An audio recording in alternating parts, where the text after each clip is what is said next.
Cinematic Liberty ఎక్కువ తీసుకున్నారా అనిపించింది. లేకపోతే స్వర్ణ పట్టుకుని ఎగరటమేంటి భయ్య, అది ఏమైనా గుర్రమా లేకపోతే గాడిదా? ఇక ట్రైలర్లో ఇండెప్త్గా వెళ్ళిపోతే భయ్య బొక్కలు ఎక్కువ కనబడుతున్నాయి. ఎందుకంటే ఒకసారి లడిక్కి తీసి తడికి పెట్టండి. అంటే ఈ సముద్రపు బ్యాక్డ్రాప్ తీసేసి భయ్య సిటీ బ్యాక్డ్రాప్ పెట్టారనుకో, జైలు అవకాశం మూవీ గుర్తుకొస్తుంది. లేదంటే రాయలసీమ బ్యాక్డ్రాప్ పెడితే ఆంధ్రాలో గుర్తుకొస్తుంది అనమాట. హలో ఫ్రెండ్స్, కొరటాల శివ డైరెక్షన్లో యంగ్ టైగర్ ఎన్టీఆర్ నటించిన దేవరా మూవీ నుండి ట్రైలర్ అయితే ఇంతకుముందు వచ్చింది భయ్య. ట్రైలర్ గురించి ఇన్డెప్త్ రివ్యూ మాట్లాడుకునే ముందు ఈ ట్రైలర్లో పాజిటివ్ అంశాలు, నాకు నచ్చిన అంశాలు ముందైతే చెప్తాను. ఆ వినేసిన తర్వాత ఫ్యాన్స్ అయితే తప్పకుండా భయ్య వీడియోని ఆఫ్ చేసి చూడటం. ఎందుకంటే ఇన్డెప్త్ రివ్యూలో మాత్రం చాలా నెగిటివ్లు ఉన్నాయి. అవి అయితే మాత్రం ఫ్యాన్స్ తట్టుకోలేరనమాట. ఇక పాజిటివ్ విషయానికి వస్తే భయ్య, నాకు బాగా నచ్చిన అంశం అంటే యంగ్ టైగర్ ఎన్టీఆర్ లుక్ చాలా ప్రామిసింగ్ అనిపించింది భయ్య. తండ్రి కింద, కొడుకు కింద, భయస్థుడి కింద, అలాగే భయాన్ని పుట్టించేవాడి కింద, రెండు రకాలుగా కూడా వేరియేషన్ చూపిస్తూ చాలా అద్భుతంగా నటించాడు భయ్య. యంగ్ టైగర్ ఎన్టీఆర్కి వేరియేషన్ చూపిస్తాం పెద్ద కష్టమేం కాదు, కొత్త ఏం కాదు. ఇక రెండవ నచ్చిన అంశం అయితే సినిమాటోగ్రఫీ భయ్య. ఆ సముద్రం బ్యాక్డ్రాప్లో తీసుకున్నారు. అక్కడక్కడ కొంచెం గ్రాఫిక్స్ మనకు తెలిసిపోతుంది, కానీ కొన్ని థీమ్స్ ఆర్టిఫిషియల్గా అనిపించినప్పటికీ location and cinematography, picturization Hollywood రేంజ్లో బ్లూరే ప్రింట్ చూసినట్టు అనిపించింది భయ్య. బ్లూరే ప్రింట్ అంటే మీరు పైరట్స్ ఆఫ్ ది కరేబియన్, హాలీవుడ్లో జాన్ విక్ లాంటి సినిమాలు, పెద్ద పెద్ద సినిమాలన్నీ కూడా బ్లూరే ప్రింట్లో దింపుతారనమాట. అంత అద్భుతంగా సినిమాటోగ్రఫీ అనిపించింది. ఇక థర్డ్ వన్ మ్యూజిక్ కూడా అనిరుద్ధు పాటలకి మిక్సింగ్ కొట్టాడు, కానీ మ్యూజిక్ కూడా చాలా అద్భుతంగా అనిపించింది నాకైతే. ఇక ట్రైలర్లో ఇండెప్త్గా వెళ్ళిపోతే భయ్య బొక్కలు ఎక్కువ కనబడుతున్నాయి. సినిమా హిట్ అవ్వడం కష్టమేమో, రాజమౌళి సెంటిమెంటే ముందుకు వెళ్తుందేమో అనిపిస్తుంది భయ్య. ఎందుకంటే ఒకసారి లడిక్కి తీసి తడికి పెట్టండి. అంటే ఈ సముద్రపు బ్యాక్డ్రాప్ తీసేసి భయ్య సిటీ బ్యాక్డ్రాప్ పెట్టారనుకో, జైలు అవకాశం మూవీ గుర్తుకొస్తుంది. లేదంటే రాయలసీమ బ్యాక్డ్రాప్ పెడితే ఆంధ్రాలో గుర్తుకొస్తుంది అనమాట. అర్థమైంది కదా నేనేం చెప్పాలనుకుంటున్నాను? అది భయ్య. ఎందుకంటే భయ్య ఈ ట్రైలర్ చూస్తున్నంతసేపు సస్పెన్స్ కానీ క్యూరియాసిటీ కానీ ఏం అనిపించలేదు నాకు.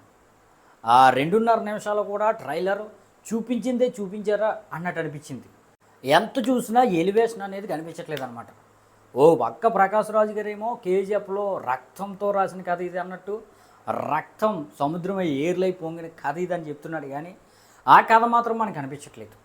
అంటే ఫర్ ఎగ్జాంపుల్ పుష్ప ఉందనుకోండి భయ్య, పుష్పకి ఒక కథ ఉంటుంది, ఒక బ్యాక్డ్రాప్ ఉంటుంది, ఒక కాన్సెప్ట్ ఉంటుంది. ఆ సినిమాకే ఒక కాన్సెప్ట్ ఉంటుంది, గంధపు చెక్కల కాన్సెప్ట్. ఇక కేజీఎఫ్ విషయానికి వస్తే ఆడికి ఒక బ్యాక్డ్రాప్ ఉంటుంది, ఆడు ఒక పద్ధతి ఉంటుంది కేజీఎఫ్ హీరోకి యాష్కి. ఇక ఆ కాన్సెప్ట్ వచ్చేసి బంగారం కాన్సెప్ట్. మరి ఇది ఏం కాన్సెప్ట్? సొరసేపల కాన్సెప్టా? అసలు సముద్రపు బ్యాక్డ్రాప్ ఎందుకు ఎంచుకున్నారు? అసలు ఆ కాన్సెప్ట్ ఏంటి, వాళ్ళ తెగ ఏంటి, అవి ఏమన్నా కొంచెం చెప్పుంటే ట్రైలర్లో కొంచెం క్యూరియాసిటీ వచ్చేదని అనమాట.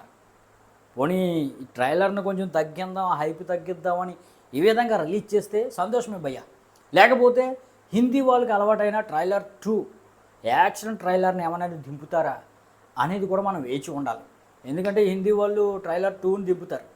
మరి ఈ సినిమా రిలీజ్ అవ్వడానికి ఇంకా 17 రోజులు ఉంది కాబట్టి ఈ గ్యాప్లో ఏమైనా ట్రైలర్ 2ని దింపే అవకాశం ఉంది. ఎందుకంటే ఈ ట్రైలర్ 1తో అయితే హైప్ ఎక్కించే అవకాశం తక్కువ. అదన్నమాట మ్యాటర్. ఇక హీరోయిన్కి డబ్బింగ్ అంత కుదరలేనట్టు అనిపిస్తుంది.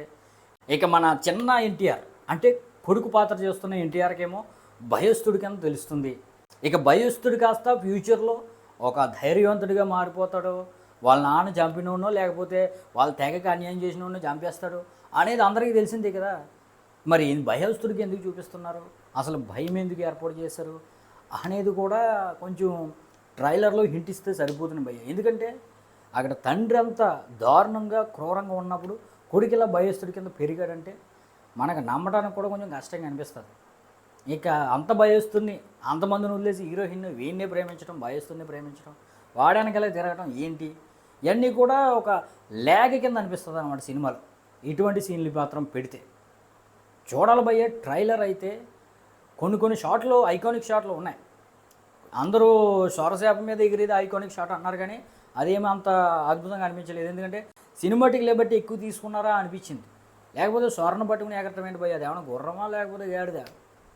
ఐకానిక్ షాట్లు ఏంటంటే ఒకటి ఇలా కత్తులు పట్టుకుని ముసుగేసుకుని ఉన్నాడు భయ్య, అది దేవరనో లేకపోతే ఎవడో తెలీదు, అది ఇన్విజిబుల్ క్యారెక్టర్ కింద అనిపించింది, అదొకటి బాగుంది. ఇక ఓవరాల్గా సినిమాటోగ్రఫీ అవి బాగున్నాయి కానీ భయ్య డైలాగ్ డెలివరీ కూడా అంత అద్భుతంగా ఏం అనిపించలేదు. ఇప్పుడు రొటీన్గా చూసిన 20 సంవత్సరాలు 10 సంవత్సరాల క్రితం చెన్నకేశవరెడ్డి లేకపోతే ఆంధ్ర వాళ్ళ లేకపోతే సాంబా వీటిల్లో చూసిన డైలాగ్ డెలివరీ లాగానే అనిపిస్తుంది. ఇక జైలు అవకాశంలోని షేడ్లు చాలా కనిపించాయి ఎన్టీఆర్లో. చూడాలి భయ్య, ట్రైలర్ అయితే నాకు అంత ఊహించినంత ఎక్స్పెక్ట్ చేసినంత అనిపించలేదు అనమాట. మరి మీ ఉద్దేశాన్ని కూడా కింద కామెంట్ అయితే చేయండి.